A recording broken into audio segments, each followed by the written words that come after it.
அஸ்ஸலாமு viewers, welcome to AF சமையல். இன்றைக்கி நீங்கள் பார்க்க போகிறது என்ன அப்படின்னு பார்த்தீங்கன்னா, துவரம் பருப்பில் உருண்டை செஞ்சு பருப்பு உருண்டை புளிக்குழம்பு எப்படி செய்ய போகிறோம் அப்படிங்கிறது நம்ம இந்த வீடியோவில் பார்க்க போகிறோம். வாங்க நம்ம வீடியோக்குள்ளே போய் பார்க்கலாம்.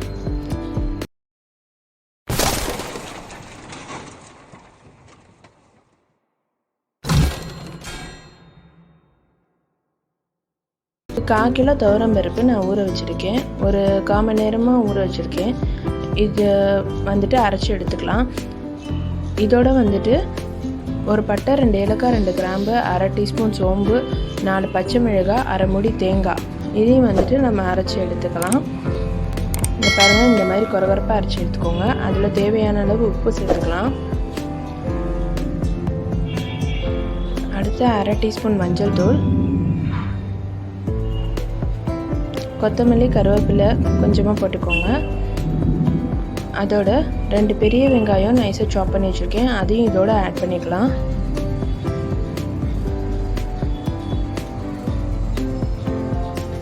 இப்போது இதை வந்துட்டு நம்ம நல்லா மிக்ஸ் பண்ணிக்கலாம். இது எல்லாத்தையுமே ஒன்றா நல்லா மிக்ஸ் பண்ணிக்கோங்க. வெங்காயம் வந்துட்டு கொஞ்சம் மொத்தமாக அடைச்சிடாதீங்க, நைஸாக இருந்தால் போதும். அப்போ தான் உருண்டைகள் வந்துட்டு உடையாமல் இருக்கும்.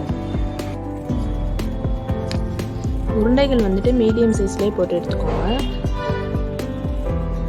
எல்லாமே இந்த மாதிரி உருண்டைகளாக உருட்டி வச்சுக்கலாம். அடுத்து நம்ம குழம்புக்கு ரெடி பண்ணிக்கலாம். லெமன் சைஸ் புளி வந்துட்டு கரைச்சி வச்சுருக்கேன். அதில் 1/2 டீஸ்பூன் மஞ்சள் தூள், 2 டீஸ்பூன் மல்லித்தூள் ஆட் பண்ணிக்கலாம். 1 டீஸ்பூன் மிளகாய் தூள், அப்புறம் தேவையான அளவு உப்பு, 1 டீஸ்பூன் வெந்தய ஜீரகத்தூள் அரைச்சி வச்சுருக்கேன், அதையும் ஆட் பண்ணிக்கலாம். தேங்காய், 1/2 மூடி தேங்காய் ஆட் பண்ணுறேன். இது எல்லாத்தையும் வந்துட்டு மிக்ஸ் பண்ணி வச்சுக்கலாம். இப்போ அடுப்பில் சட்டி வச்சுக்கலாம். சட்டி வந்துட்டு கொஞ்சம் அகலமான பாத்திரமாகவே எடுத்து வச்சுக்கோங்க. அப்போ தான் வந்துட்டு உருண்டைகள் போடும்போது நல்லாயிருக்கும்.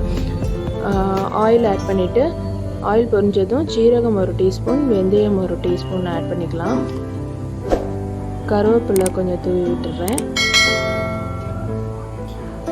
இது நல்லா பொரிஞ்சதும் ஒரு வெங்காயத்தை ஆட் பண்ணுறோம்,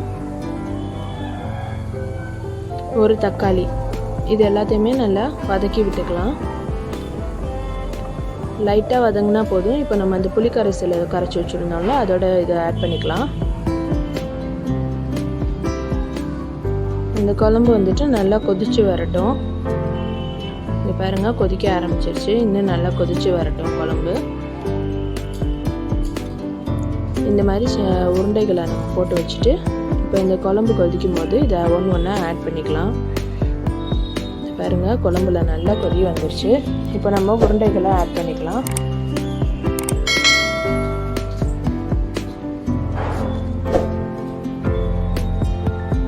இந்த மாதிரி எல்லா உருண்டைகளையும் ஆட் பண்ணிக்கலாம்.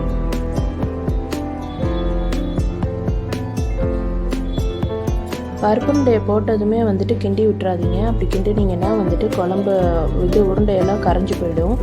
அதனால் கொஞ்சம் நல்லா கொதித்ததும் இந்த மாதிரி எடுத்து பாருங்கள். இன்னும் கொஞ்சம் வேகட்டும்.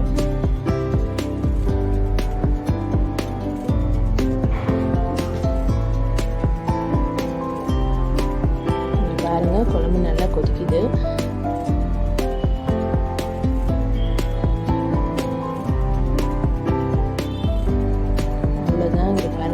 உருண்டை புளிக்குழம்பு ரெடி ஆகிடுச்சு. இப்போ நான் உருண்டைகளை எடுத்து காட்டுறேன் பாருங்கள். உடையாமல் நல்லா ஃபுல்லாக சூப்பராக வந்திருக்கு. இதே மாதிரி நீங்களும் ட்ரை பண்ணி பாருங்கள். கண்டிப்பாக உங்களுக்கும் பிடிக்கும், வீட்டில் எல்லாத்துக்கும் பிடிக்கும்.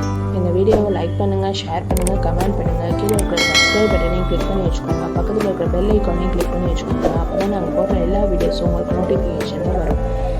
எங்கள் வீடியோவை ஃபுல்லாக ஸ்கிப் பண்ணாமல் பார்த்ததுக்கு தேங்க்ஸ். நெக்ஸ்ட் ஒரு சூப்பரான வீடியோவோடு நான் உங்களை மீட் பண்ணுறேன். தேங்க்யூ.